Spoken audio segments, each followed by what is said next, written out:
Hello guys, physics के study के लिए हमारे YouTube channel academy of physics को सब्सक्राइब करें और फर्दर वीडियो अपडेट के लिए बेल नोटिफिकेशन बटन को दबाना ना भूलें।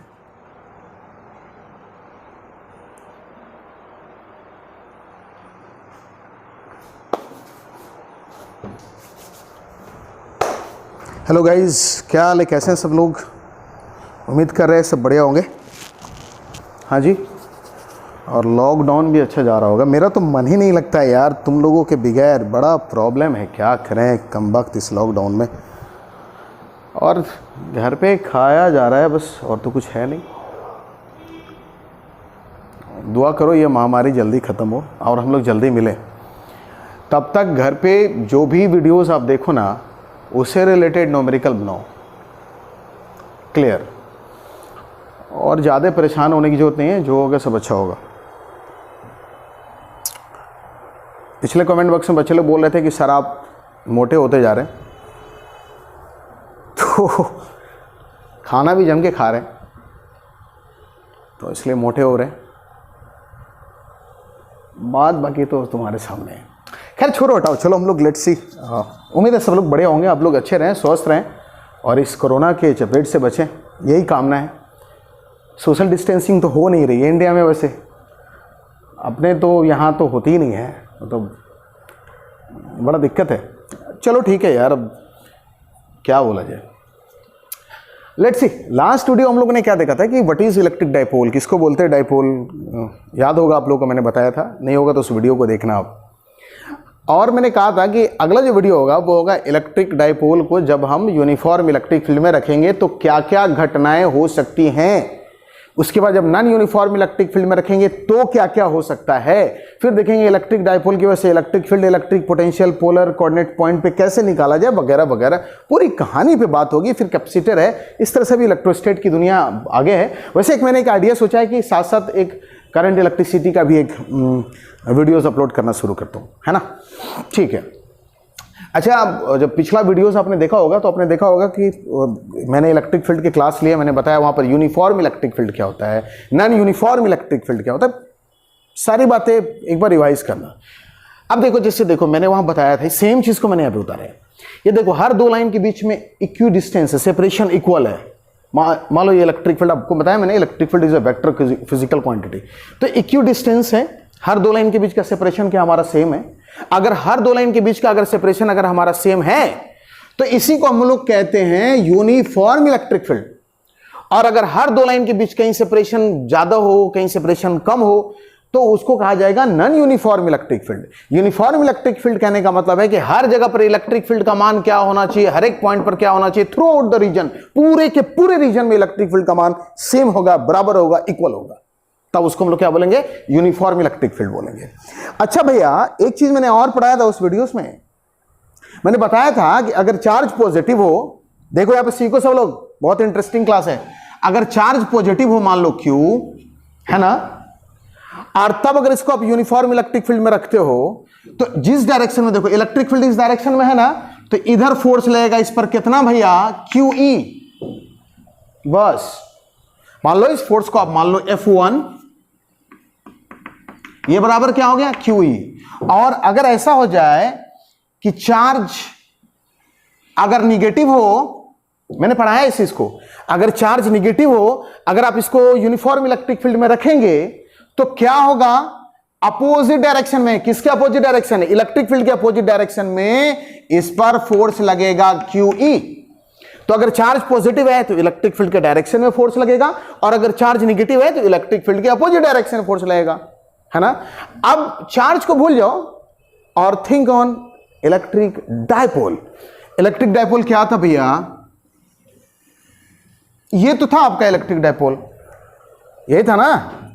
मैंने क्या कहा था कि जब दो चार्ज को लो, दोनों के मैग्नीट्यूड इक्वल हो, दोनों का नेचर अपोजिट हो, दोनों के बीच का सेपरेशन बहुत स्मॉल हो। मैंने कितना माना था सेपरेशन, 12, रिमेंबर लास्ट वीडियो को देखिए आप। अब ये इलेक्ट्रिक डाइपोल है, अगर इस इलेक्ट्रिक डाइपोल को आप यूनिफॉर्म इलेक्ट्रिक फील्ड में रखेंगे तो क्या क्या हो सकता है। पहला बात, अगर मैं आपसे पूछूं कि इस पर फोर्स कितना लग रहा है इलेक्ट्रिक डाइपोल पे, तो ये मेरा दो हाथ है, इधर भी QE फोर्स, इधर भी QE फोर्स, तो नेट फोर्स कितना हो गया, 0। यानी इलेक्ट्रिक डाइपोल पर जितना फोर्स इधर लग रहा है उतना ही फोर्स इधर लग रहा है, दोनों एक दूसरे को क्या करेगा, न्यूट्रलाइज कर लेगा, है ना। तो नेट फोर्स डाइपोल पर क्या होगा, 0 होगा। यह चीज नॉन यूनिफॉर्म इलेक्ट्रिक फील्ड में नहीं होगी। अगर आपसे एग्जाम में पूछा जाए कि अगर इलेक्ट्रिक डाइपोल को अगर आप यूनिफॉर्म इलेक्ट्रिक फील्ड में रखते हैं तो उस पर नेट फोर्स कितना लगता है, तो जवाब होगा 0। लेकिन यही चीज हम लोग आगे बात करेंगे कि अगर इसी चीज को अगर नॉन यूनिफॉर्म इलेक्ट्रिक फील्ड में अगर इस बात को अगर हम चर्चा में लाए तो फिर वहां पर उसकी वैल्यू होती है जिसको हम लोग कैलकुलेट करेंगे। तो फर्दर मैंने हेडलाइन लिखा दिया, dipole in uniform electric field. जब डाइपोल को आप यूनिफॉर्म इलेक्ट्रिक फील्ड में रखते हैं तो क्या होता है। तो पहली बात समझ में आ गई कि उस पर जो लगने वाला नेट फोर्स है, नेट फोर्स मान लो F1 माइनस F2 यानी QE माइनस QE बराबर क्या हो गया, 0। यानी नेट फोर्स इस डाइपोल पर कहां, इस यूनिफॉर्म इलेक्ट्रिक फील्ड में लगने वाले नेट फोर्स का मान क्या होगा, 0 होगा। पहली बात। अब देखो, अब थोड़ा सा आगे हम लोग बढ़ते हैं, थोड़े से बातों को बढ़ाते। ये एक बार आप उसको देख लो, जब यूनिफॉर्म इलेक्ट्रिक फील्ड था, यूनिफॉर्म इलेक्ट्रिक फील्ड में आपने डाइपोल को रखा, डाइपोल को जब रखा तो इस डाइपोल पर लगने वाला नेट फोर्स क्या हो गया, 0 हो गया, क्योंकि पॉजिटिव चार्ज पर इलेक्ट्रिक फील्ड की दिशा में फोर्स लगा और नेगेटिव चार्ज पर इलेक्ट्रिक फील्ड के अपोजिट दिशा में फोर्स लगा, बस। और सिंपल, वेरी सिंपल, है ना। बड़े चलो ठीक है, चलो जब आप यहां तक आ गए हो तो फिर हम आगे बढ़ते हैं। अब खेल को आगे बढ़ाते हैं। बोलोगे सर क्या करने जा रहे हो आप, कुछ करने नहीं जा रहे। ये हमारा डाइपोल है, सॉरी इलेक्ट्रिक फील्ड है, और एक बात क्लियर है कि यूनिफॉर्म है, क्योंकि हर दो लाइन के बीच का डिस्टेंस क्या है, इक्वल है। जब आप इस यूनिफॉर्म इलेक्ट्रिक फील्ड में आप किसी डाइपोल को रख देते हो तो उस पर लगने वाला नेट फोर्स 0 हो जाता है और वो डाइपोल अपने आप को इलेक्ट्रिक फील्ड की दिशा में अलाइन कर लेता है। लाइन को सुनना, जब किसी इलेक्ट्रिक डाइपोल को आप यूनिफॉर्म इलेक्ट्रिक फील्ड में रखते हो उस पर लगने वाला नेट फोर्स 0 होता है और वो डाइपोल अपने आप को इलेक्ट्रिक फील्ड की दिशा में अलाइन कर लेता है, इलेक्ट्रिक फील्ड के पैरेलल, लाइक दिस, इस तरह से, और वो आराम कर रहा होता है, रेस्ट कर रहा होता है। सपोज करो कि अगर ये डाइपोल है, ये ऐसे पड़ा रहेगा यहां पे, है ना, बिल्कुल, और ये डाइपोल है, इसने साफ कहा कि भैया मैं रेस्ट में हूं, कोई मेरे को डिस्टर्ब मत करना। अब आप क्या करते हो कि उस डाइपोल को स्लाइटली, स्लाइटली मतलब थोड़ा, स्लाइटली आप उसको क्या कर देते हो, रोटेट कर देते हो। बोलोगे सर क्यों कर देते हैं, अरे करते हैं, बस इतना ही जान लो। स्लाइटली आप इसको क्या कर देते हो, रोटेट कर देते हो थोड़ा। अब रोटेट करने का तरीका है, जैसे मान लो कि ये स्केल है ना, तो आप यहां से रोटेट किए तो पक्का इसका बिटवीन ये जो पॉइंट है, पिवोट पॉइंट ये वाला है, आप ऐसे रोटेट करें। आप चाहें तो बुक्स में एक एंड कोई पकड़ के आप इसको क्या कर सकते हो, रोटेट कर सकते हैं, बात सेम है। अब डाइपोल को आप क्या करने जा रहे हो, रोटेट कर रहे हैं स्लाइटली। स्लाइटली बोले तो क्यों, तो जवाब मैं देता हूं। आप देखना, बैंक वगैरह में आप जाते हो या किसी ऑफिस में जाते हो, जब आप गेट को खोलते हो या पुश या पुल करते हो, तो अगर आप पुल करके छोड़ देते हो तो फिर गेट वापस से बैक हो जाता है अपने इक्विलिब्रियम पोजीशन पे। आपको मालूम है क्यों, तो आप सब लोग जान रहे हैं, क्योंकि इसमें क्या लगा हुआ है, स्प्रिंग लगा हुआ है ऊपर में सेटअप। तो वो क्या करता है कि जब किसी चीज़ को अगर आप सीधा धकेलते हैं ना, पुश करते हैं सीधा या पुल करते हैं तो फोर्स लगाते हैं। बट रोटेशन कहता है, 11वीं की चीजें हैं कि जब कोई चीज को आप रोटेट करते हैं, चाहे फैन रिवॉल्व कर रहा हो, चाहे कुम्हार का वो गोल वाला चक्का रोटेट कर रहा हो, चाहे बस की व्हील्स रोटेट कर रही हो, चाहे लट्टू रोटेट कर रहा हो, चाहे धरती रोटेट कर रही हो, कोई भी चीज अगर रोटेट करेगा तो वहां पर फोर्स की जगह बच्चों हम लोग टॉर्क की बात करते हैं। किस चीज की बात करते हैं, टॉर्क की, है ना।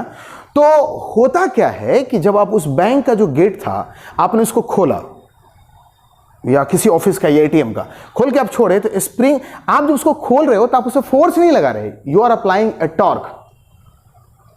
जो टॉर्क उसकी पोजीशन को क्या कर रहा है, डिफ्लेक्ट कर रहा है।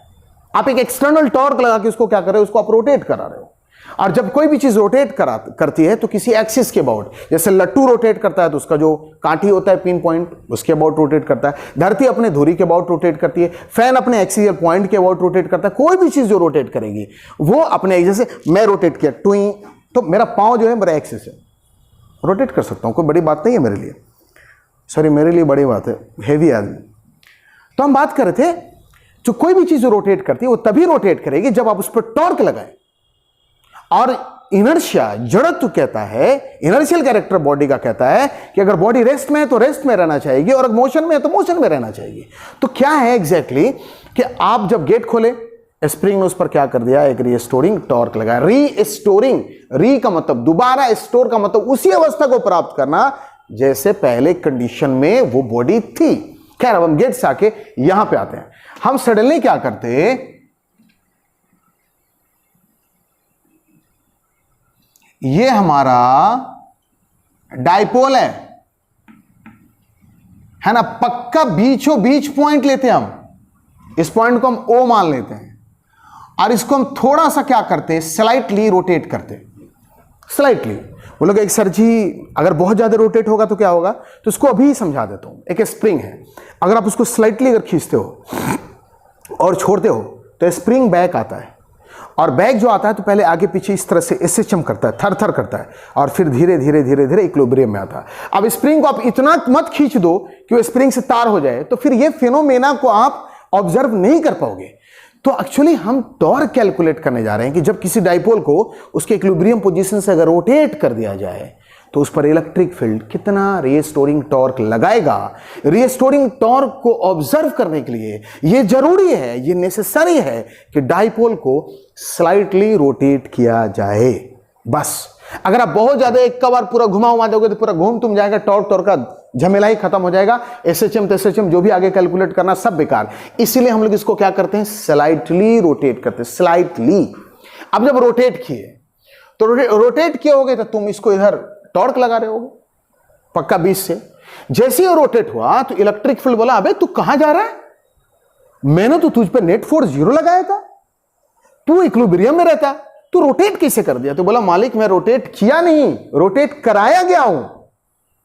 इलेक्ट्रिक फील्ड बोला कौन कराया तुमको रोटेट? बोला कोई बाहरी तत्व था, असामाजिक तत्व था, एक्सटर्नल एजेंट था, जिसने मुझे क्या किया, अपने इक्विलिब्रियम पोजीशन से हजूर मुझे रोटेट किया गया है।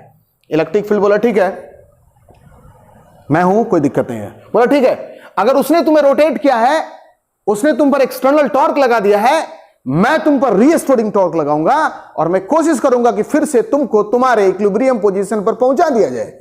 और ये क्या करता है इलेक्ट्रिक फील्ड, ये जो सेक्शन है इस पर एक टॉर्क लगाता है, मान लीजिए τ1, और इस सेक्शन पर एक टॉर्क लगाता है, मान लीजिए τ2, और ये दोनों टॉर्क इसको इस तरह से वापस यहां एसएचएम होता है, जैसे डमरू होता है ना, डमरू है ना, अब पहले ऐसे से हिलते हुए एसएचएम करते हुए धीरे धीरे धीरे धीरे धीरे आके रुक जाता है। तो ये डाइपोल भी इस तरह से पहले एसएचएम करता है, आगे पीछे बैक फोर्थ। ओ एक कूली मूवी देखा होगा, अरे यार याद आ गया, अमिताभ बच्चन जब आता है ना इंस्पेक्टर के रूम में, और एक लकड़ी का गेट होता है, हमको याद भी था उस तरह का था, एक बार घुसता बोलता है इंस्पेक्टर, तो वो जो गेट था ना वो इस तरह से एसएचएम करता है, चो चो चो चो चो चो चो चो चो चो, stop. Same thing happen here.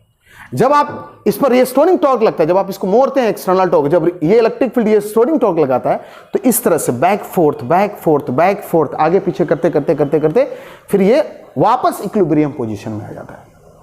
Physics कहता है, इलेक्ट्रोस्टैट कहता है कि बताओ भैया कि इस पर इलेक्ट्रिक फील्ड ने कितना रीस्टोरिंग टॉर्क लगाया। हम उसी को कैलकुलेट करने जा रहे हैं। विधि अलग अलग है, बुक्स में अलग अलग मेथड है, मैं आपको बेस्ट मेथड और परफेक्ट मेथड सिखाने जा रहा हूं। अब देखो, इस डाइपोल पर जब भी टॉर्क कैलकुलेट किया जाता है तो किसी एक्सिस के अबाउट कैलकुलेट करते हैं या किसी पॉइंट के अबाउट कैलकुलेट करते हैं। तो यहां पर यही पॉइंट है जो पक्का बीच में पकड़े थे, इसको रोटेट कराए थे। मैं यहां पर लिखने जा रहा हूं restoring torque about point O acting on dipole in uniform electric field, है ना। तो अब देखने जा रहे हैं कि इस पर रीस्टोरिंग टॉर्क कितना लगता है। तो ये टॉर्क का सिंबल, टॉर्क एक वेक्टर इस पॉइंट O के अबाउट, ये दोनों टॉर्क का अलजेब्रिक सम के बराबर होगा। ये टॉर्क τ1 और प्लस ये वाला टॉर्क आपका क्या हो गया, टॉ2। इन दोनों का जो अलजेब्रिक समेशन होगा, जोड़ होगा, वही इस डाइपोल पर लगने वाला नेट टॉर्क होगा। अब क्या होता है, टॉर्क बराबर होता है फोर्स गुने परपेंडिकुलर डिस्टेंस। ये एक फॉर्मूला है रोटेशन का, फोर्स गुने परपेंडिकुलर डिस्टेंस या फोर्स गुने आर्म लेंथ।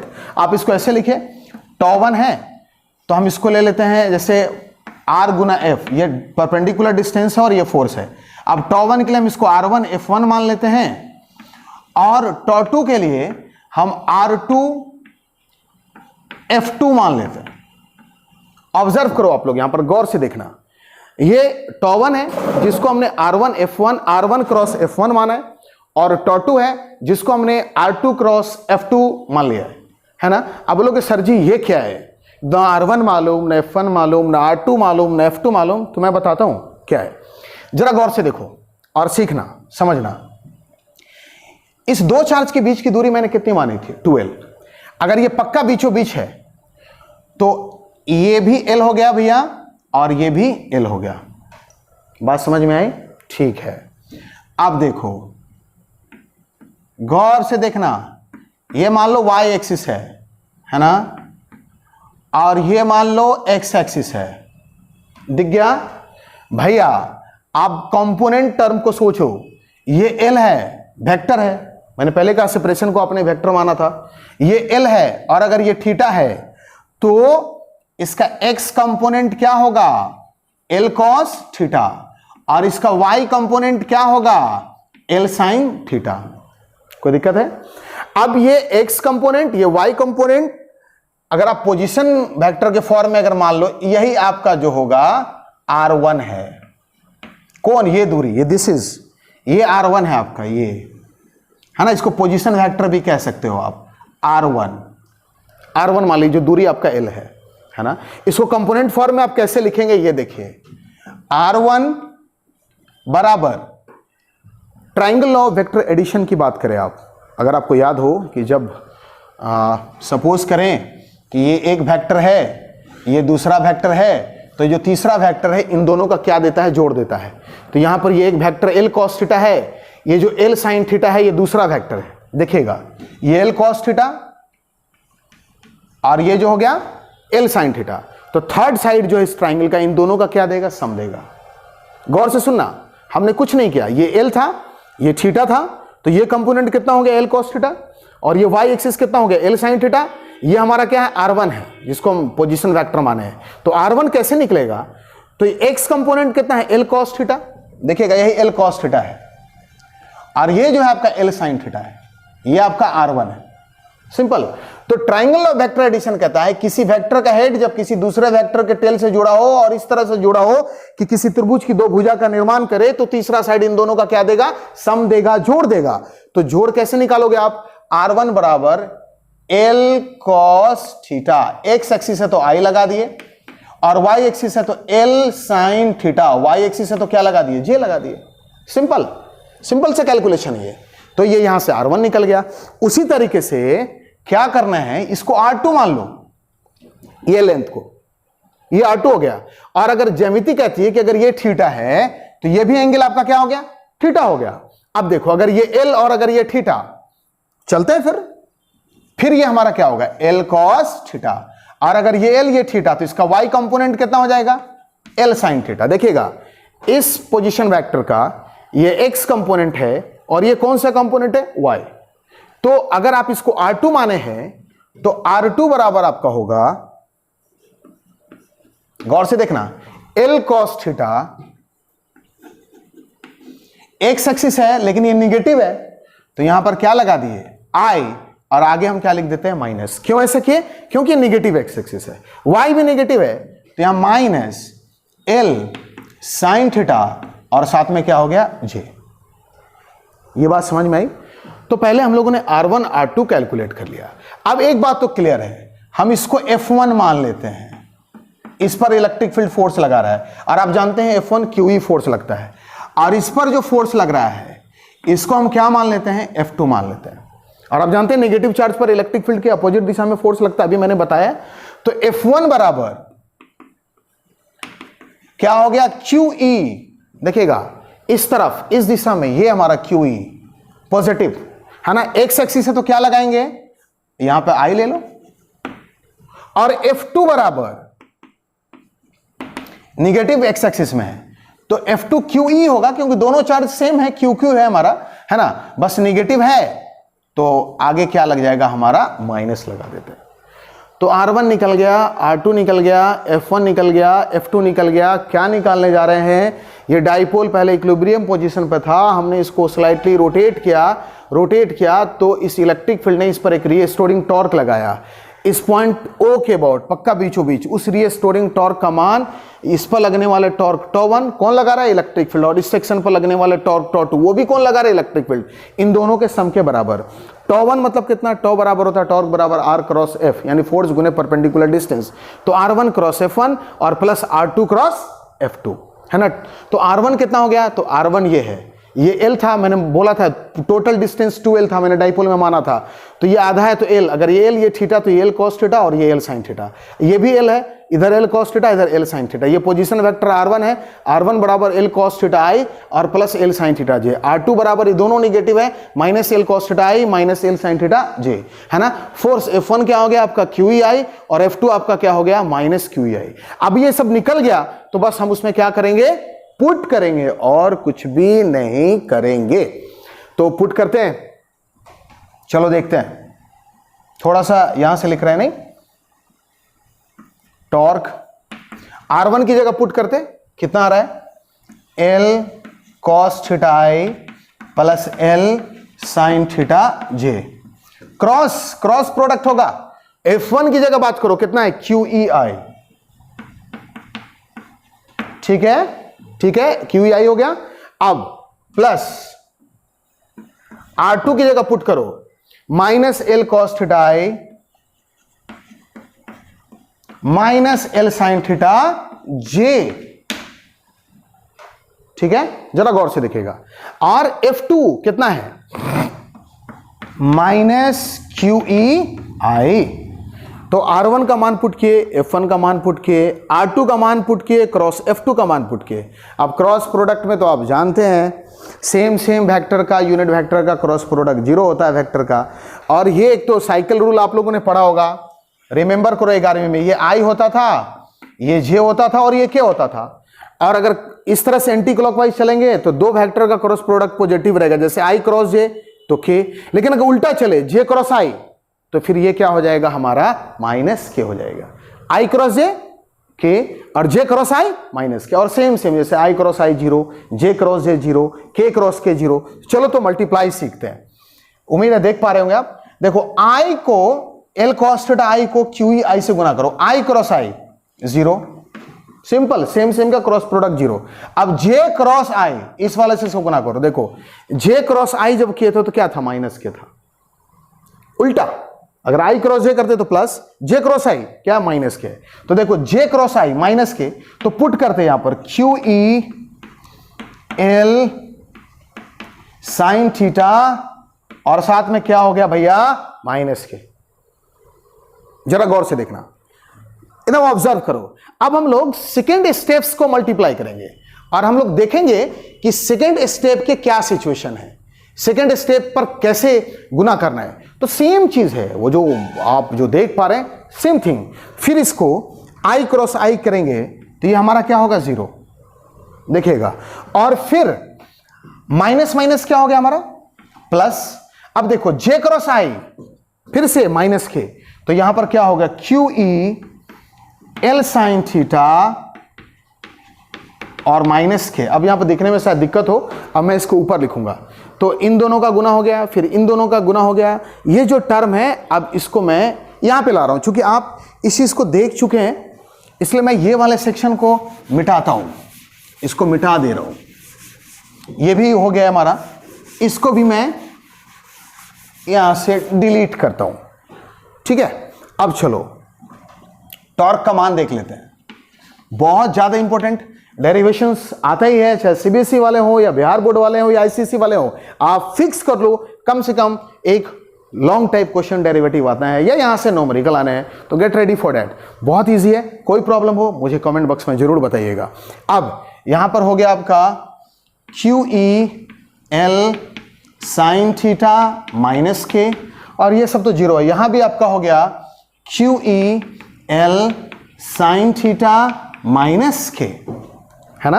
अब इस टर्म को मैं पूरा का पूरा यहां से हटा दे रहा हूं।